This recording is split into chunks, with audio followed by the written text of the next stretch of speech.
Newton's third law. For every action in nature, there is an equal and opposite reaction. This same principle applies to things beyond physical forces. Actions have consequences, even ones you wouldn't necessarily expect. We live in a post-privacy age. Oh yeah, I hear you, already scrolling to the comments. But turn off your caps lock for a moment if that's at all possible. With every innovation, there is a new paradigm, one that cannot be undone, one that is simply the new status of civilization. The 20th century saw the world become a post-industrial, post-automobile, post-electricity, post-plastic society. And in the 21st, a post-internet, post-smartphone, post-social media one. All of these have their own sets of consequences, good and bad. No matter where you live on the planet, you are impacted by pollution due to those 20th century advancements. That is the cost of industry, for now. Even if you fucked off to a cabin in the woods in a remote part of the taiga to live as a hunter-gatherer, you'd probably hear a plane pass over you at some point, and the surrounding atmosphere will continue to be altered by emissions from cars, planes, and everything else that burns old dinosaur juice in the name of progress. Trudging through the trees, you'd inevitably come across a power line or a road or any other minor footprint of mankind. That's the opportunity cost of antibiotics, cell phones, televisions. Even previously uncontacted tribes deep in the Amazon can't escape the occasional helicopter. The only choice availed to us in the new paradigm is how we choose to limit those negative consequences and maximize the beneficial ones. Pollution is inevitable, but we can exchange coal for solar, oil for wind. Not perfect, but better. Sure, these big, spinny boys are a bit of an eyesore, but it's better than black clouds of billowing smoke. Internet, social media, and an interconnected world of instant communication and information comes at the cost of privacy. Directly.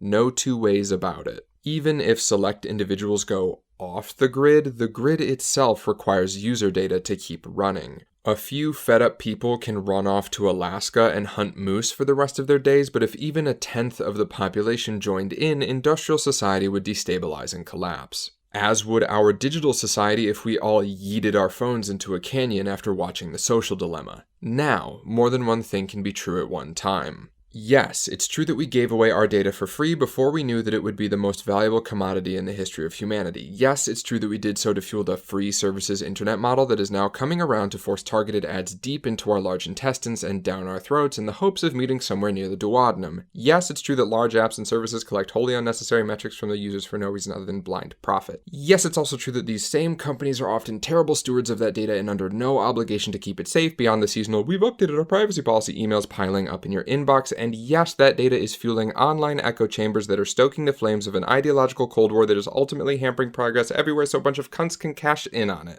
What's also true is that giving away access to that data creates, in many cases, incredibly effective tools and has greatly expanded the scope of commerce and communication. You can now be a kid in Iowa making dumb videos on YouTube for a living, or a person knitting scarves in Lithuania earning more money than before, all thanks to the algorithm. The algorithm dies if there isn't data to keep it running. We could go back to an earlier world where you only ever find things based on direct recommendation, or where we flip through the yellow pages and just pick a plumber at random from the top of the list. These same nefarious services have completely changed the world and created new opportunities for billions of people because nothing is inherently bad. They're tools, which are only as good or as evil as the intentions of the person using them, and only as powerful as you allow them to be. We can't turn back the clock. We can't escape reality. We have only the illusion of privacy. You have to have a permanent address to exist in most countries or do anything. In many places, you can't just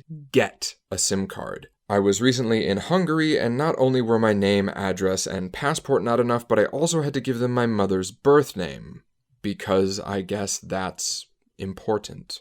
And if you go a step further, skip the burner phone and go straight to no phone at all, take a look around. How many doorbell cameras do your neighbors have pointed at their front porch with the street in view, constantly recording 1080p video as facial recognition algorithms become creepily accurate? You can't have a car, you can't get an apartment, you can't check into a hotel without putting a pin in the map with your name on it. That 1984 world is here, has been, for decades, and will be. Your Free will and sovereignty are an illusion.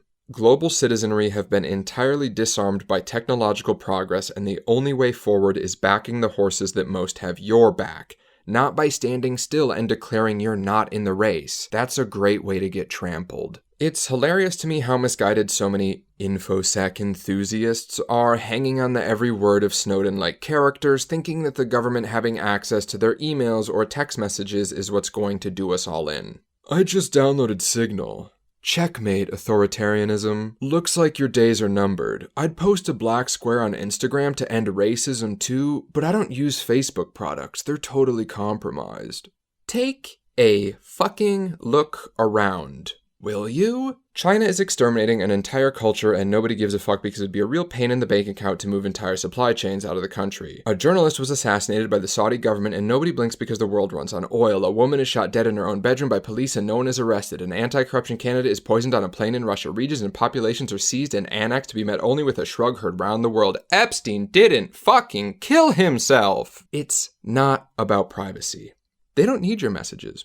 They don't need your emails. It's about power. And they already have it. There is no more violent overthrow. You can't storm the Winter Palace and kill the last of the Empire. Even if you're a hashtag 2A bunker builder with a small arsenal under his 2-bedroom ranch-style home in rural Alabama, the tanks and the drones will erase you before you even have the safety off. Good luck with that militia of yours, you unfuckable pre-diabetic Neanderthal. Your secure messaging app doesn't matter. Your VPN doesn't matter. Your virtual phone number doesn't matter. Leaking metadata doesn't matter. The only thing that matters is political will. Our global desire for real change, the fight against nepotism, and a systematic, categorical undoing of the past 70 years we spent marching towards a hyper-capitalist authoritarian globe which, if left to its devices, will keep taking more and more until we all decide to just off ourselves and restart the simulation. Companies and governments are the same thing now.